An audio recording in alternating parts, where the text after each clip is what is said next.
I tend to start with the template of a woman, usually a Black woman, me in some ways, going into a space where she's supposedly not supposed to be, um, and upsetting that space. I think I've said this to you before that my characters are like Tippi Hedren in The Birds in a way, where she goes into this city and weird shit just starts happening. And if that's, for what never happened, COVID, or for what fire brings, the fires, and people are missing, and she's there trying to figure out, of course, the mystery of what bad thing happened here, but also the mystery of who am I and who am I in this space, and what is it about this space that the people here don't want me to see. And I wrote what fire brings because, it's 39 miles away from where I grew up. And there's this book that my character Bailey is writing titled 39 Miles. And for me, I'd heard about Topanga Canyon when I worked at Penn Center USA West in the 90s as a young administrative assistant. There are a few writers who lived up there. Carolyn C., who is the mother of Lisa C., she uh, lived in Topanga Canyon. I'm like, what is this weird canyon and who are the people who live there? And then I started learning more about the canyons because Manson family, the canyons, Hillside Strangler, like all these weird things happening just, 39 miles from me that are part of Los Angeles, but in the mountains. And I finally went to Topanga, and it is absolutely gorgeous, but it is not the easiest place to get to. And because it is so rural, it's in the Santa Monica Mountains, and there are mountain lions there, of course, famously mountain lions there.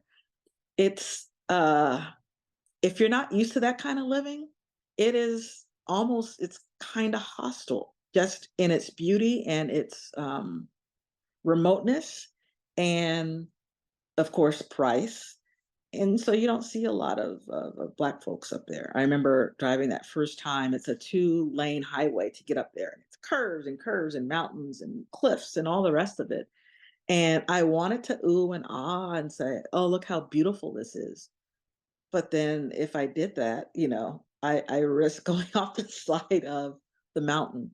So, just even the simple act of driving, and I'm a driver, grew up in Los Angeles, you come out of, the hospital as a baby learning how to drive. But it was crazy and it was scary. So I wanted to place a missing woman and missing women in Topanga, which is part of the national park system. Is it national or state? Anyway, it's the Santa Monica Mountains.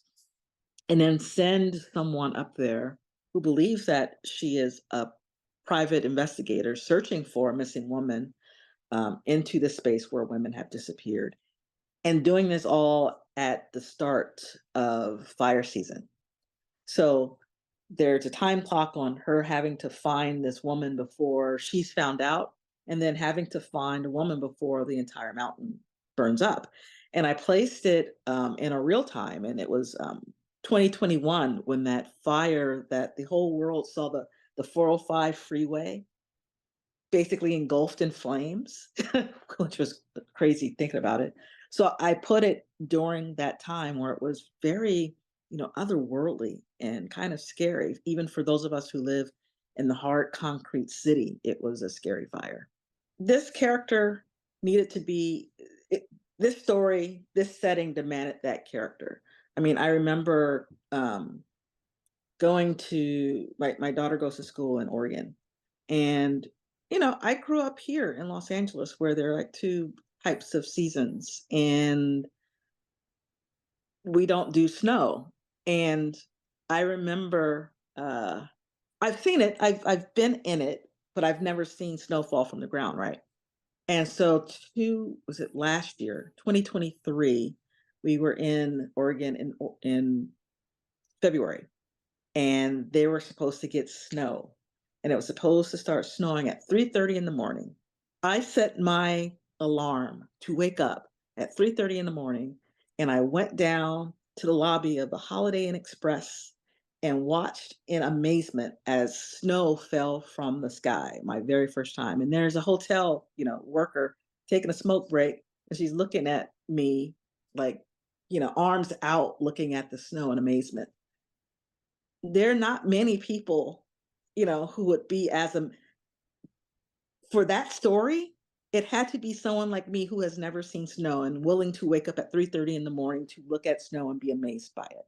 So I think someone who is used to snow and not very impressed by it and actually kind of annoyed by it, her story would be different from the kid who's never seen it fall from the sky. And as a result, how I would act in it and what I do and wouldn't do as this stuff is falling from the sky. So I look at it like that. It's like, well, she wouldn't be kind of okay with fire or okay with boulders falling and blocking the highways or mountain lions.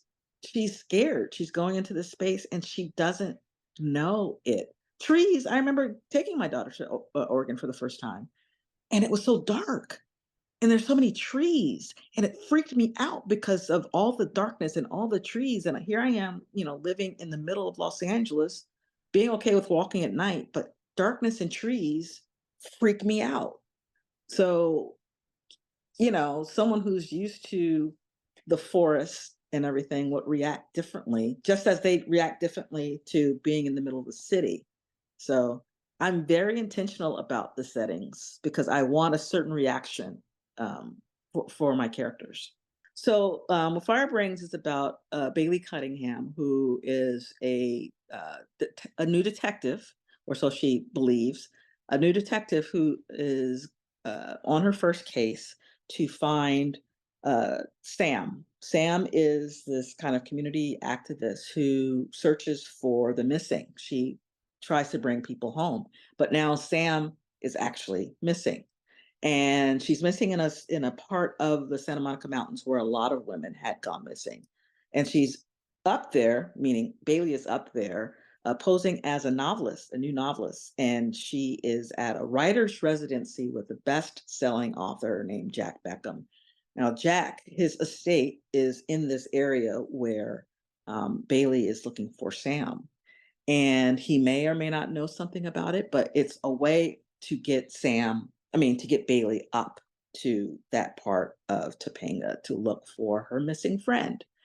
And, it's a story about, yes, the missing, but also it's one of those stories one writer tells to another about the writing industry and the people in it, and um, readers who want different types of experiences and won't read your story because y- your voice, though it may be authentic because you're the Black woman writing the story, will choose to believe a story written by someone else who isn't that. So it's a story within a story in many ways, a love letter and a hate letter to our industry. So Liz Pelletier, who is the publisher of Entangled Books, in July 2022, reached out to my agent, who reached out to me and said that she was launching a new imprint called Red Tower, and they would be these high concept, very gorgeous foiled books that would merge romance and fantasy.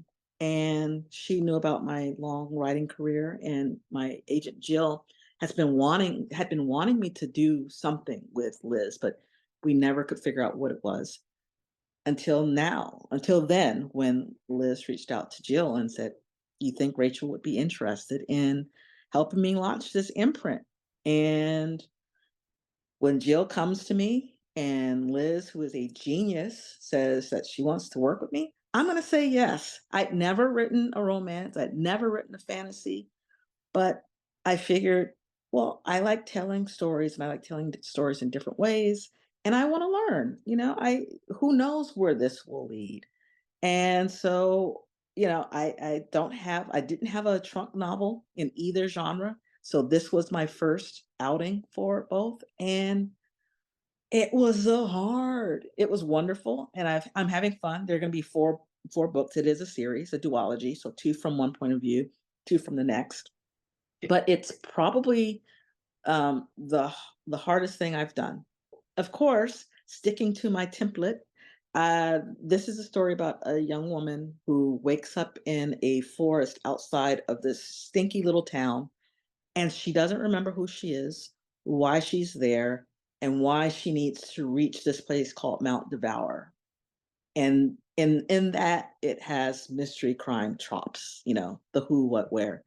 And it's the story of a woman discovering herself and battling against, of course, otherworldly creatures, but awful, human beings and gods, as she's trying to figure out if she's a goodie or a baddie or something in between.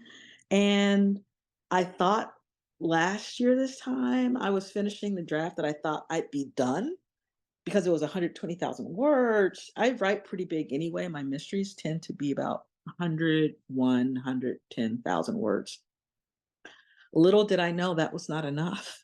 And I needed to hit 150,000 words. And I needed to kind of start all over again because I didn't build out the world enough. And oh, yeah, it's romance too. And I didn't really have much romance in the book. So I had to basically rewrite the book. And January 2024, I finished that draft and it was 200,000 words, which means it was actually too big. And so I had to cut, cut, cut. And with my editors, I cut, cut, cut, and it landed in about 150,000 words.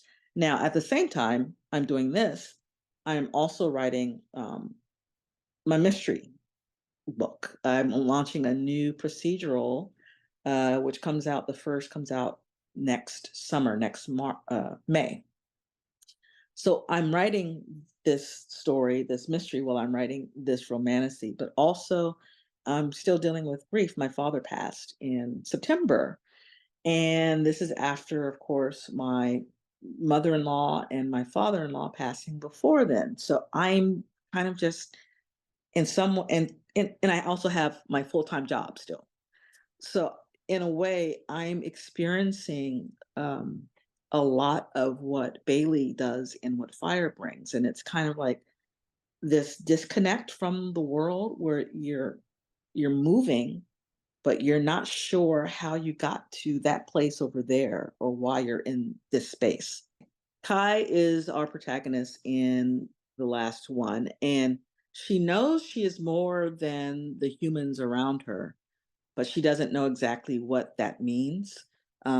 Her traveling buddies in this will be Olivia, who is kind of a thief, and she has her own secrets, and Jaden, the hot blacksmith, who also has secrets, and her love and Kai's love interest. Um, and these weird creatures that I had to kind of like come up with that I call otherworldly, like weird, huge flies that look like vultures, bats that are larger than our bats. It's like I had to, fortunately, I'm a gamer. And so that helped a lot. My husband, he also likes fantasy. So I have all these big books on fantasy creatures and the making of The Witcher and all this kind of stuff that I relied on because, creating a whole political system and species and religion and all, it was hard work. And I got to figure out, in all my crime stories, I always put in things that I believe, things that make me angry. And I got to do the same with fantasy, talking about who gets to believe in what and who gets to take land from whom and what makes you good and what makes you bad. And I would say for the majority of the characters in the last one, there is no, uh, not everyone's kind of morally ambiguous, just as we are here in real life. And I got to explore it in a different way, with fantasy. And for the romance part, I relied on this was actually the hardest part for me. The fantasy, that was hard, but I get that. The romance was difficult because, in crime, we don't do that. If you kiss, that's romance and that's it. And that lady is probably dead by the end of the first chapter, right? But for this, I turned to my favorite TV shows with great romances, and the first being Moonlighting with Sybil Shepherd and Bruce Willis, and then Cheers with Ted Danson and Shelley Long. Those were my North Stars for the romance part of the series.